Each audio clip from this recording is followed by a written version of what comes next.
Здравствуйте, дорогие друзья! Сегодня у нас заключительный урок марафона, осенний и самый цветущий. Давайте приступать. Для этой работы нам понадобится хлопковая бумага. У меня Sanders Interford 300 грамм, среднее зерно High White выбор, размер 31 на 41. Вы можете использовать любую бумагу, но желательно хлопок. В принципе, для этой работы не критично даже и целлюлоза. Пластик, на который мы будем рисовать. Также нам понадобится для отпечатков цветов либо целлофановый пакет, либо морская губка, либо то, что найдете вы у себя, это сподручные материалы. Соль, пульверизатор, зубная щетка, будем делать ей разбрызгивание. Набор стандартный, это китайская, это флиц для увлажнения листа. Китайские коллекции у меня нескольких диаметров для крупных заливок неба, для заливок основных и для более детальных. Такая лохматая для рисования дерева.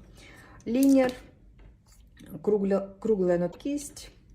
Еще такая китайская каллиграфическая, наверное, с тоненьким кончиком для стволов. И кисть для разбрызгивания. Зубная щетка для брызг. Не помню, говорила или нет. И также синтетическая, тоненькая, тоже ей буду рисовать стволы. Набор красок, плюс я буду добавлять белильные розовый кварц, либо розовый пион. Итак, приступаем к карандашному рисунку. К счастью, он здесь достаточно простой.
Hello friends, join to my Patreon and you'll find over 400 watercolor lessons, beautiful seascapes, skies, mountains, fields, cityscapes and a lot of more scenes.